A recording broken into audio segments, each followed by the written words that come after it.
we're at Ollivanders today. Clearly we've snuck in here because we're going to do something with wands. Today you're going to learn how to make wands. So I have a couple of them that I've already made up. You all have seen these before. I like this one. It kind of looks like a rose at the end. I've made this one. This one is using a dowel rod instead of chopsticks. I'll tell you a little bit more about what all you're going to need in a second. But there's literally whatever you all want to make, that is what you can make. There's no limits on this, whatever your creativity allows. This one here is one of my favorite ones. I like all of the texture on it, but I also like the paint job. So we'll talk about all that. So to get started, what you all are going to need is some chopsticks. You can get these off of Amazon. You can go to your favorite restaurant and grab some, however you want to do it, or you can do a dowel rod. I like the chopsticks because they're free. Glue gun, basic acrylic paint. I do black, white, and brown. If you got gray, you use gray, perfect. If not, you can mix your own. I do those because that's what you would find in nature with trees and wood, and that's the effect that I want. You can use your creativity and do whatever color. I just kind of like to go more natural looking. Okay, so jump in here. We're gonna grab our chopsticks. Break them apart. Yay, okay. Didn't break perfect, but that's okay because you're gonna have the hot glue and you're gonna be able to fix it where nobody's gonna know. Kind of twirl them together. This just kind of gets all the little splinters. I don't know if y'all can see it, but there's wood flying. Okay. So you're gonna take your hot glue gun and you're just gonna paint. You can paint a sharp edge on it. For this one, you can paint a round base. I would do something that kind of just fills that in. And then you can do whatever you want. You all are probably more creative than I am with this. So add on a little bit. And then you're gonna wait for that to dry. And then you're gonna add on another layer. Again, hot glue gun. This one is gonna be for the teens and older. Do not let the kids do this part. If you wanna let them paint it, you can let them paint it once it's all dry, but don't let them have a hot glue gun. Okay, so if you keep adding round and round and round, eventually you're gonna come up with something like this on the end. And then you can go ahead and you see that I've already started adding a little bit more texture here as a base. What I would do is I would go over this. Again, I wanna add more texture onto it, so I'm just gonna build. And while you're letting this dry, you can prop it up against something. If you have binder clips, you can use binder clips, whatever you want. Just remember that it is hot glue. Make sure you grab a big bag of the glue sticks because it uses a lot of glue because you're going to want to put a lot of layers to get all this cool texture in there. Just keep adding. And if you find something you don't like, you can take like a toothpick or something like that and just kind of manipulate the glue.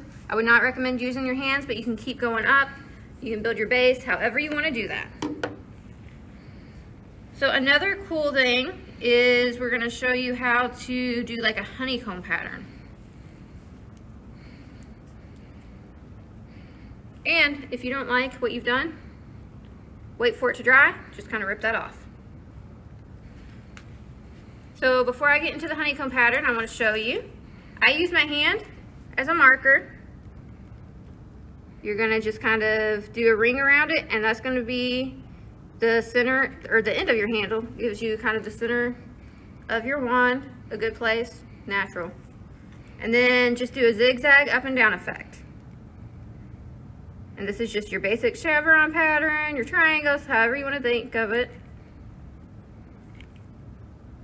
And you're going to go back, and once this dries, you'll do the same thing over top of it, just to make it a deeper, more prominent effect. You keep turning it, keep doing it. Easy peasy. Okay, I'm gonna stop there so we can show you some cool other stuff, but that's eventually gonna turn out and end up like this. Okay. I wanna show you all how to do a basic swirl. You just take your wand and you just turn the chopstick, and that's gonna give you the swirl effect.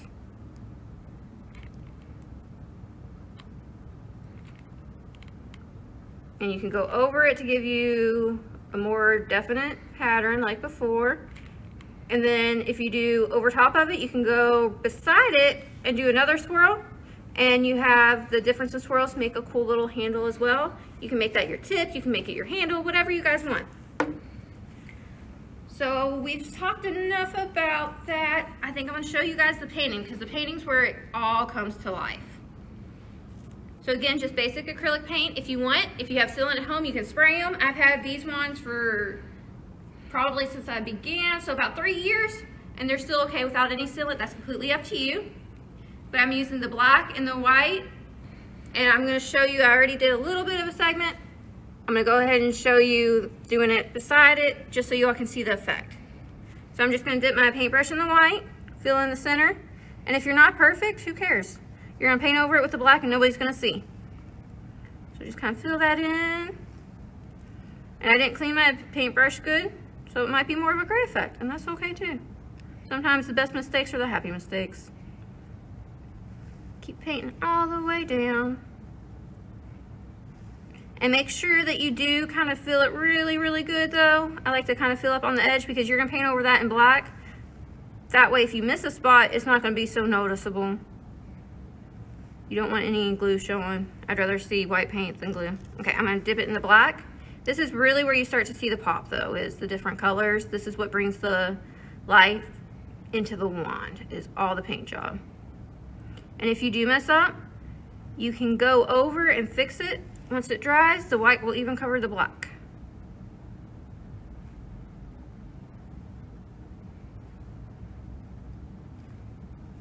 So that just kind of shows you guys how easy that is. Very, very simple. And again, the kids can do this part if you want to. And then I'm going to just kind of twirl it a little bit so you can see what it looked like before. Go back, show you what it looks like after. Makes a really, really cool pop. And then you can, I'm going to kind of show you, if you have a little bit left over on your paintbrush, you can kind of marble the white and the black, or you can do white and then just kind of pull the gray through it, however you want. And that gives you a more kind of textured look from the paint too. And of course you can use your hot glue and kind of build more layers there. It's all however you want to do it. There are no right and wrong ones. Whatever you want, and whatever your imagination allows. And then because it's me, I've got to show you this one. Feel free to add glitter.